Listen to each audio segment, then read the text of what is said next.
la colaboración de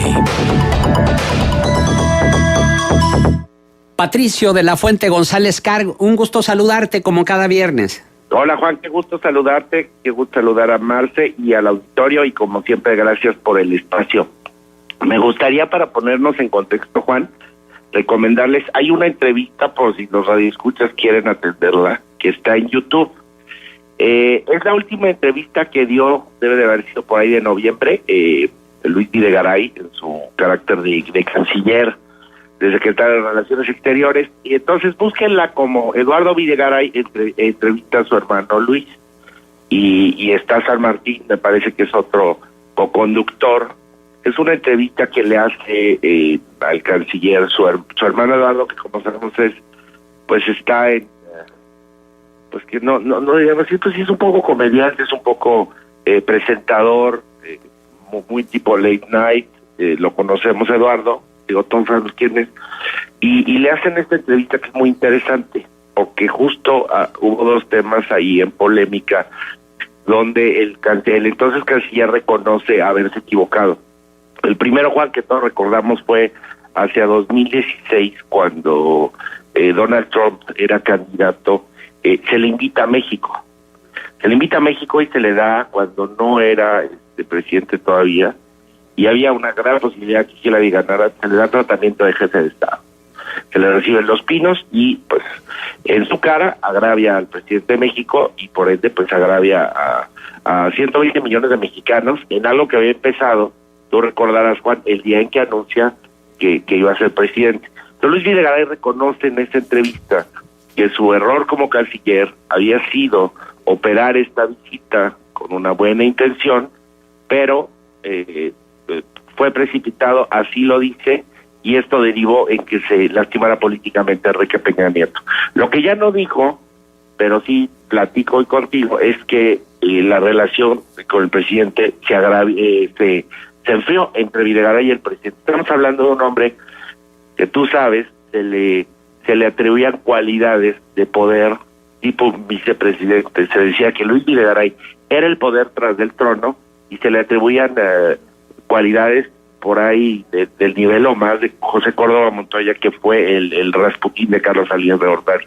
Eso es muy interesante, ahora sí como preámbulo de lo que pasó esta semana. También se le pregunta, porque también creo que todos recordamos que antes de irse, Jared Kushner, el yerno de Donald Trump, e Ivanka, su hija, venían a la toma de posesión del presidente López Obrador, y el último acto o el último cabildeo de Luis Videgaray como secretario de Relaciones Exteriores fue conferirle a Kushner el orden del Águila Azteca, que es la presea que el gobierno de México le otorga a extranjeros, que han realizado, Juan, contribuciones excepcionales al país.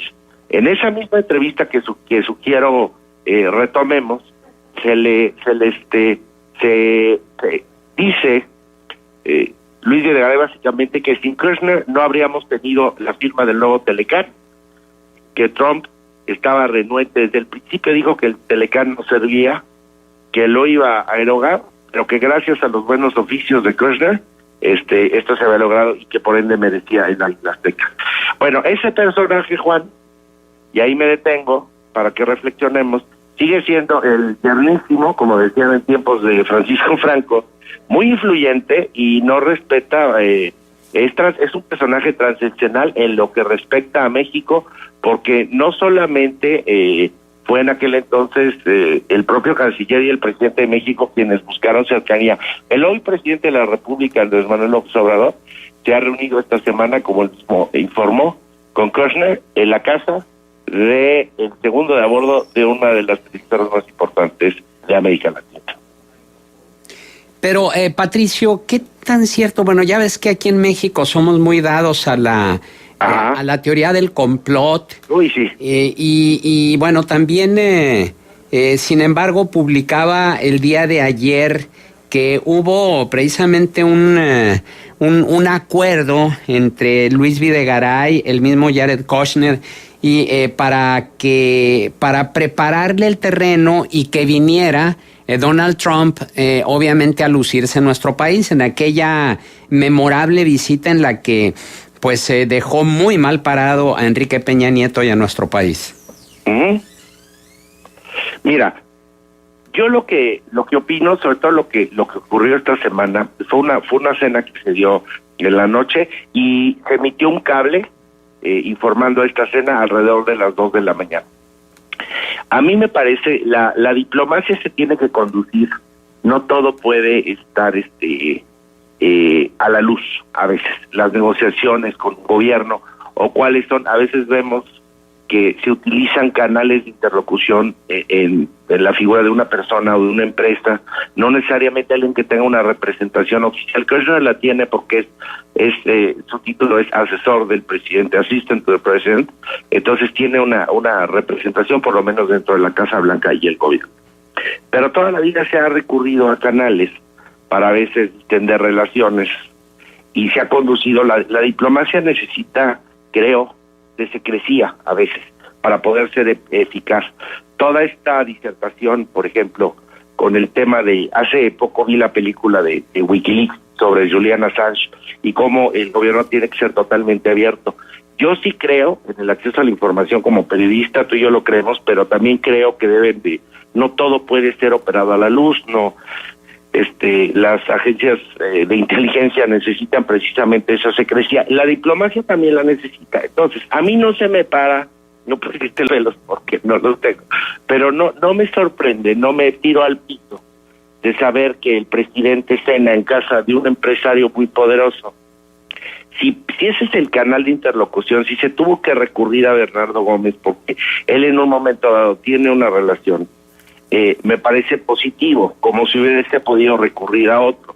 Lo que no me gusta es que las personas, y aquí vamos otra vez a un tema fundamental de la congruencia, que hace algunos meses, y ahí están los tweets de todos, fervientes admiradores del presidente, de la Cuarta Transformación, del Círculo Rojo que apoya al presidente López Obrador, hace unos meses se rasgaron las vestiduras por estos encuentros, por este otorgamiento del Águila Azteca y hoy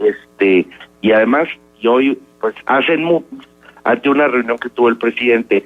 Si esa reunión, esa es la reflexión que me gustaría hacer contigo, si esa reunión el presidente López Obrador dijo, esto nos va a suponer, estamos negociando inversiones para México con Kushner por alrededor de $10,000 millones, pero también lo escribió Ramón Alberto Garza en su columna, yo lo retomé hoy en mi columna para el Siglo de Torreón, se habría tocado, Juan, el tema de Venezuela también, y yo creo que si te reúnes con el yerno del presidente, es el tema inevitable. A Estados Unidos le molesta, y así lo ha dicho Pence, el vicepresidente, que el gobierno de México esté escudando en la doctrina Estrada para no pronunciarse respecto a lo que ocurre en Venezuela, y que eso habría sido también, ahora sí que parte de lo que se abordó con Kushner y entre el presidente y él en esta cena. Entonces, no todo es de agrado, me gusta que se celebren estos acuerdos, pero a lo que voy es lo que se condenaba. El propio presidente habló de separación entre el poder político y el poder económico, y si mejor vamos poniendo las cosas, Juan, por su nombre, y entendemos que hay entidades de poder que siempre van a estar toda la vida y que esto no va a cambiar, finalmente son los mismos. Entonces, ¿para qué hablar? Una cosa es en campaña cuando se habla de mafias de poder, pero finalmente esas mafias o no, ahí siguen estando y son factores que inciden. Los empresarios inciden, los medios inciden.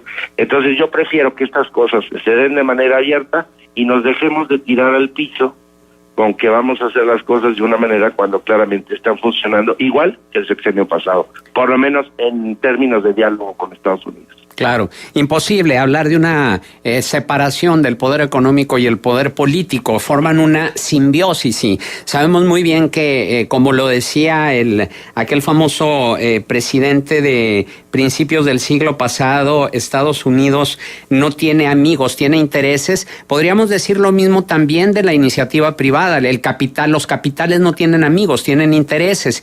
Y bueno, como lo dijo incluso el día de ayer otro prominente dirigente empresarial, bueno, pues es preferible hacer negocios con el gobierno de Andrés Manuel López Obrador que estar en confrontación con el mismo. Y en ese sentido también va el comentario que nos hace Marco Aurelio Arciniegas. Dice, me gustaría conocer la opinión de Patricio de por qué fue la reunión en la casa del vicepresidente de Televisa cuando Andrés Manuel López Obrador hablaba de que Televisa era la raíz de la mafia del poder, y ahora resulta que en la casa del vicepresidente del artífice de la mafia del poder es donde se realiza esta cena. No lo entiendo, a menos que sea otra chimoltrufiada de López Obrador, que como dice una cosa dice la otra. Un saludo a Marco Aurelio. Yo lo que escribí, lo que le platico ahorita con Juan, es que no es lo mismo ser borracho que cantinero. Esa confrontación con las mafias que luego redimió el propio presidente, le sirvió durante 18 años para construir precisamente una narrativa de campaña que le fue efectiva. Sé que hay muchos intereses que la Cuarta Transformación quiere eliminar, o sea, sí hay un cambio profundo en la narrativa y sobre todo en la acción de lo que se quiere ir reconstruyendo, pero en este país no te puedes dar el lujo de pelearte con ciertos poderes que ahí siempre han estado. Entonces, el presidente es un animal político, sé que manejó este discurso, pero por otro lado es un hombre pragmático. Y si nos va a servir para el interés de la relación que Televisa o la figura de Bernardo Gómez sea el interlocutor con la Casa Blanca, pues bienvenido, como sería en otros casos. También habló de Ricardo Salinas Pliego, y hoy Banco Azteca está jugando un rol muy importante. Ricardo Salinas Pliego puso una ficha muy importante de su grupo, que es Esteban Moctezuma. Entonces muchos empresarios cambiaron este discurso y hoy están ahí también porque finalmente el interés que tienen, además del país, como decía Juan, es el capital. Entonces no es lo mismo andar de candidato que ya ver, ahí va Televisa y otras entidades van a seguir estando. Entonces o trabajamos y remamos o no. Ahora, lo que sí, Juan, digo, todas las semanas creo que vamos señalando errores de la Cuarta Transformación, pero sí creo que por lo menos respecto a la relación con Estados Unidos, el presidente López Obrador ha sido muy inteligente porque no ha entrado al juego del bully de la cuadra, del bravucón. Todas las semanas Donald Trump busca provocar y habla mal de México, de su gobierno, y el presidente López Obrador no le ha entrado al tema, no se ha subido al ring y está usando otros canales tipo Kushner para poder mantener este diálogo. Entonces me parece que un tipo, un bravucón como es Trump, que se enciende a la primera. También nuestro presidente es un hombre que tiene un carácter tropical y se enciende muy rápido. Qué bueno que respecto a Trump no lo esté haciendo y se esté pudiendo avanzar. Ahora, ¿a cambio de qué? ¿Quién sabe? Porque los gringos se sientan, no es abonar, Juan, a la teoría de la conspiración, pero estas reuniones no son de a gratis, es un toma y daca. Ok, los gringos nos van a mandar 10,000 millones de dólares de inversión, pero algo nos van a pedir a cambio, porque en política nada es gratis, y menos con los gringos. Bueno, pues no se puede o no se debe poner con Sansón a las patadas, máxime si no traes la onda de David, ¿verdad? Sí, no, por supuesto. Y se manejó, digo, mucha gente de los pelos. Yo lo que digo es, ya evitemos este discurso de la mafia, ya no nos sirve. Y sí celebro que por lo menos Presidencia informó el propio presidente de esta reunión inmediatamente. También es una movida inteligente porque dejó callados a sus críticos, pero entonces no nos estemos echando al piso diciendo que el poder político y el económico y lo vamos a separar. El propio presidente lo ha dicho claramente, son entes invisibles. Claro. Bueno, nada más hago una precisión. No se puede poner con Goliat a las patadas si no trae la onda de David, no más que con Sansón. Pero antes de despedirnos, nos quedan todavía unos 3 minutitos más. Me gustaría conocer tu opinión, sobre todo por la efeméride de mañana. 25 años del asesinato de Luis Donaldo Colosio, la desclasificación de los archivos por parte de, Mexicanos contra la Corrupción, precisamente logró esa desclasificación y los está publicando, todos estos archivos del asesinato de Luis Donaldo Colosio, las declaraciones que hizo López Obrador el día de hoy, que llamó crimen de Estado al asesinato de Colosio y que pide retomar las investigaciones, y también la coyuntura que se da cómo hace 25 años Alfonso Durazo era el secretario de Luis Donaldo Colosio y hoy es el secretario de Seguridad Pública del gobierno federal, y lo que podría influir ello en un cambio en cuanto a la política que se ha seguido del asesinato de Colosio, en el que hasta ahorita ha habido intocables, cuando menos de los que fueron los autores intelectuales, y que ni López Obrador ni Alfonso Durazo se comulgan con esa teoría del asesino solitario. ¿Cuál es el panorama que tú observas en este 25º aniversario? Yo el panorama que observo es que yo recuerdo, yo tenía alrededor de 15 años, fue un año sombrío para México. Yo recuerdo, Juan, con horror 94, por todo lo que se desató. Yo diría que el horror de México empezó en 93, por ahí me parece septiembre, octubre, con el asesinato del cardenal Posadas Ocampo y todos estos eventos que creo que no vale ni siquiera la pena hablar de ellos. Me parece interesante varias cosas. Una, la postura que ha emitido el propio Luis Donaldo Colosio hijo respecto a esta serie que va a lanzar Netflix. Es importante verla con un ojo crítico, él dice, entendiendo que es una serie novelada pero basada en hechos reales. El propio Luis Donaldo manifestó que se acercó la producción a él para hablar un poco de cómo era Diana Laura, su mamá, porque ella juega un papel en esta serie muy importante.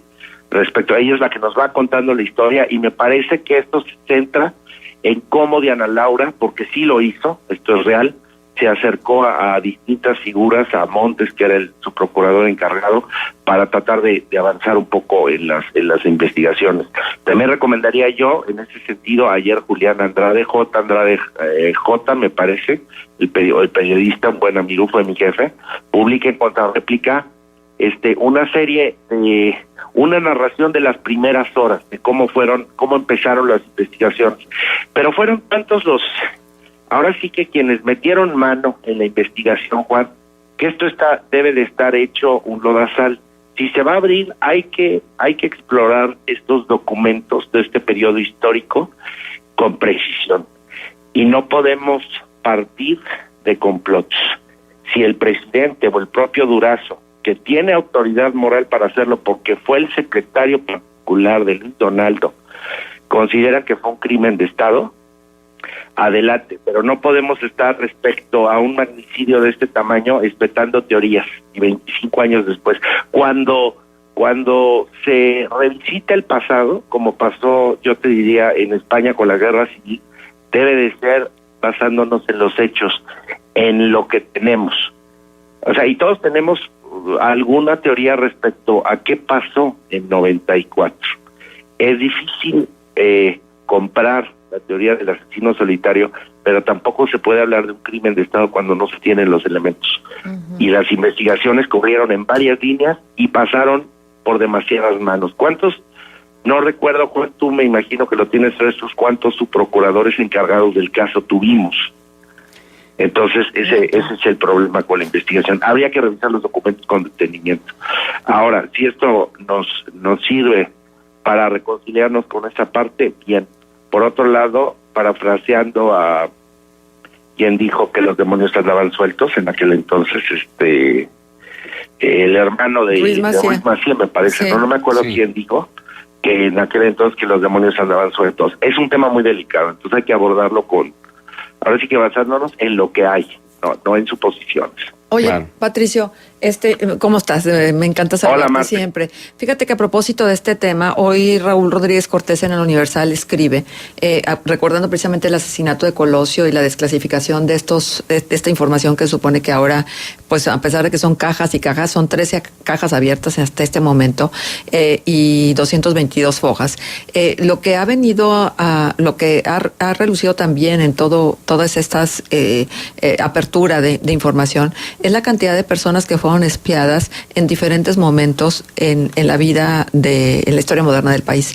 Entonces, esto del espionaje creo que se va a volver a poner como en la escena pública, porque finalmente son personajes que o acabaron asesinados o muertos en circunstancias insuficientemente aclaradas o desaparecidas, como lo dice el propio periodista Rodríguez Cortés. Los asesinados, por ejemplo, Rubén Jaramillo, Genaro Vázquez Rojas, del movimiento jaramillista, el primero, y de la Asociación Cívica Nacional Revolucionaria, el segundo, Lucio Cabañas, de la Brigada Campesina de Ajusticiamiento, el general Mario Arturo Acosta Chaparro, cabeza en su momento de la guerra contra insurgente, el periodista Manuel Bendía, José Ángel Conchelo, Manuel J. Cloutier, Hermenegildo Cuenca Díaz, bueno, pues más recientemente Rafael Moreno Valle, y entre los desaparecidos Jesús Piedra Ibarra, Rosario Ibarra de Piedra, Rosendo Padilla Pacheco, de quien no se supo más desde hace 42 años. Y otros espiados que, pues ya saben, desde la oficina del arzobispado, obispos, sacerdotes, líderes de movimientos radicales, el ala izquierda, el ala derecha, y variopintos. No se dice ahora que Agustín Lara y Silvia Pinal fueron espiados, hasta sí. Luis Manuel Pelayo, el de Sube Pelayo Sube, hasta Javier López Chabelo. Sí, eso es muy interesante. Yo recomendaría, para empezar, y luego, digamos, con todo lo que arrojen, hay un libro de Sergio Aguayo Quesada que se llama La Charola. Yo lo tengo, y justamente habla cómo se desarrolla la inteligencia política en México desde la Federal de Seguridad. Antes tuvo otro órgano, luego transmutó en la Federal de Seguridad. Ahí Fernando Gutiérrez Barrios fue el policía político de México mucho tiempo, y esto transmuta eventualmente en el CISEN. Pero sí se dieron parejos. En este país se ha espiado, y no nada más y del mundo artístico, también del mundo cultural. David Alfaro Siqueiros, por sus ideas rojas, era espiado. En ese momento se pretextaba, había un miedo en el mundo por el comunismo, ante el comunismo, la amenaza roja, entonces se espiaba a todo el mundo. Ahora, ¿qué va a pasar? Se están desclasificando todos estos archivos, pero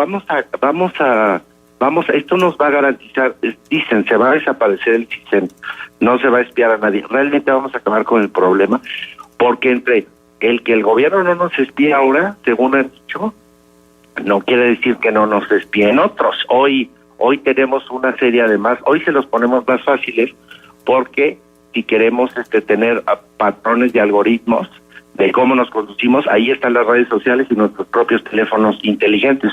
Hoy no solamente son los gobiernos, son las entidades que van acumulando información de nuestros patrones de conducta y de consumo.